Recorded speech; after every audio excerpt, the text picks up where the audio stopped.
ఆరోగ్యశ్రీ కానీ ఇవన్నీ విద్యా వైద్యం అనేటువంటి టాప్ ప్రయారిటీస్ ఏ గవర్నమెంట్ కన్నా అది కూడా టేకప్ చేయకపోతే అలాగా మళ్ళీ తిరిగి మళ్ళీ ఇంకా జగన్మోహన్ రెడ్డి గారే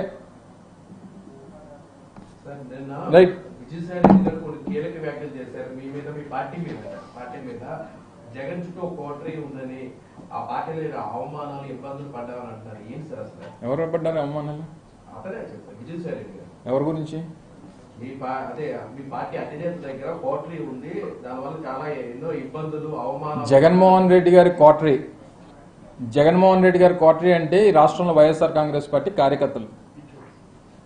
జగన్మోహన్ రెడ్డి గారి కోటరీ అంటే ఈ రాష్ట్రంలో వైఎస్ఆర్ కాంగ్రెస్ పార్టీ మొదటి నుంచి 14 సంవత్సరాలుగా జగన్మోహన్ రెడ్డి గారి కోసం, పార్టీ కోసం కష్టపడి పనిచేస్తున్నటువంటి కార్యకర్తలే జగన్మోహన్ రెడ్డి గారి కోటరీ. నిజంగా కోటరీలు సరే పోనీ ఎవరో ఏమన్నారనేటువంటి పక్కన పెడదాం.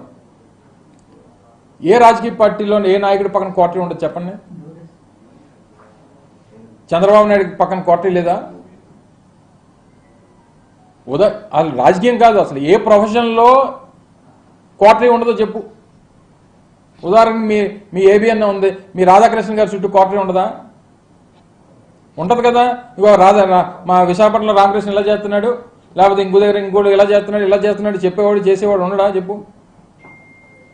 సో కోటరీలు అనేటువంటివి ఈ ప్రజాస్వామ్యంలో ఈ వ్యవస్థలు అన్నింటిలోని ప్రతి స్థాయిలో, ప్రతి వ్యవస్థలో, ప్రతి దగ్గర ఉండేటువంటిది. సరే ఆ కోటరీల గురించి ఎవరు మాట్లాడాలి? దూరం నుంచి చూసిన వాళ్ళు లేకపోతే ఆ కోటరీలో లేని వాళ్ళు మాట్లాడాలి తప్ప మొన్నటి వరకు ఆ కోటరీలో ఉన్నటువంటి మనం మాట్లాడితే ఎలా చెప్పు? ప్రజలు హర్షిస్తారా? ఒప్పుకుంటారా? సో ఇవన్నీ కూడా ఆలోచించి మాట్లాడుంటే బాగుండేది. సరే ఇంకా పార్టీ నుంచి రాజీనామా చేసి వెళ్ళిపోయిన తర్వాత అంతకంట ఇదిగా మాట్లాడతారని అనుకోవడం మన అమాయకత్వం అంతే. ఎవరి మనసు తిరిగింది? ఎందుకు విరిగిపోయింది? ఇంకెవరి మీద ఎప్పుడన్నా ఇంకుల మీద ప్రేమ పుడితే మన మనసులు ఇరిగిపోతుంటాయి. అదే మాకు తెలియాలి. నువ్వు ఆయన అడగలను, నేనే చెప్తాను. చేసుంటాను. పార్టీలో పనిచేసినప్పుడు వివిధ హోదాల్లో వివిధ స్థానాల్లో పనిచేస్తుంటాం. ఇప్పుడు నీకు ఒకరి మీద మనసు ఇరిగిపోయిందని అంటే ఇంకుల మీద ప్రేమ పుడితేనే ఇక్కడ మనసు ఇరిగిపోతుంది. అది ఎవరి మీద ప్రేమ పుట్టిందో, ఎవరి మనసు దేనికి ఇరిగిపోయిందో అనేటువంటి త్వరలో తెలుస్తాయి మనకి. అవన్నీ చూస్తాం కదా రాజకీయాల్లో. నిన్న కూడా వారు మాట్లాడుతూ చెప్పారు. ఏం చెప్పారు? ఈ రోజు వరకు ఏ నిర్ణయం తీసుకోలేదు అంటే, ఈ రోజు అంటే నిన్నటి వరకే కదా. సరే నేను అవన్నీ నా నిర్ణయం కాదు కదా. సో ఏదేమైనప్పటికీ మనసు విరిగిపోవడానికి లేకపోతే ఇంకోటి అయిపోవడానికి వైఎస్ఆర్ కాంగ్రెస్ పార్టీలో ఉన్నంతకాలం అత్యంత కీలకమైనటువంటి స్థానాల్లో వారు పనిచేశారు.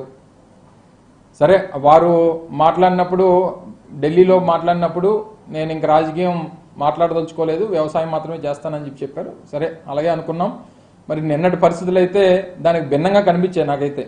సో నిన్న భిన్నంగా కనిపించిన తర్వాత ఈ కొత్త మాటలన్నీ మనసు ఇరిగిపోయింది, లేకపోతే ఇంకోటి అయింది అన్న తర్వాత ఇంకో మీద ప్రేమ పుడితేనే మనసు ఇరిగిపోవాలి. మరి అంటే నా వ్యక్తిగతమైనటువంటి అభిప్రాయం. అది నాకేం తెలుసు? నేనేం చెప్తాను?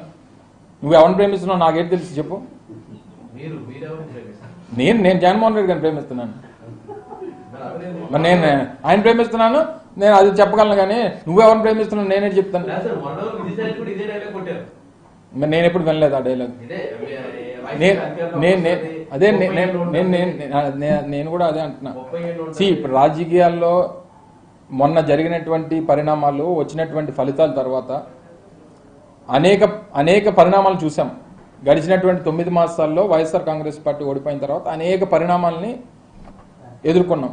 చాలామంది పార్టీ నుంచి వెళ్ళిపోయారు, రాజీనామా చేసి వెళ్ళిపోయారు, లేకపోతే ఇంకోటి వారు ఏదో మాట్లాడితే వెళ్ళిపోయారు. వెళ్ళిపోయినటువంటి వారందరూ, నేను ఎవరో ఒకరి గురించి మాట్లాడలేదు. మొన్న ఇదే జగన్మోహన్ రెడ్డి గారు 2024లో కూడా అధికారంలోకి వచ్చుంటే ఇది జరిగేదా? 2024లో మళ్ళీ జగన్మోహన్ రెడ్డి గారు అధికారంలోకి వచ్చి మళ్ళీ రెండోసారి ముఖ్యమంత్రి అయి ఉంటే ఈ గడిచినటువంటి 9 మాసాల్లో వైఎస్ఆర్ కాంగ్రెస్ పార్టీ నుంచి వెళ్ళిపోయినటువంటి నాయకులు వెళ్ళిపోయేవారా? వెళ్ళిపోయినటువంటి వారు ఈ రకంగా మాట్లాడేవారా? ఈ రకంగా జగన్మోహన్ రెడ్డి గారి మీద మాట్లాడేవారా, ఈ పరిస్థితులన్నింటినీ కూడా లేవనెత్తేవారా అనేటువంటిది ఒకసారి మనం మనస్సాక్షిని అడుక్కోవాలి. నేను ఏ ఒక్కరి గురించో నేను మాట్లాడలేదు. సహజంగా రాజకీయ పరిస్థితులు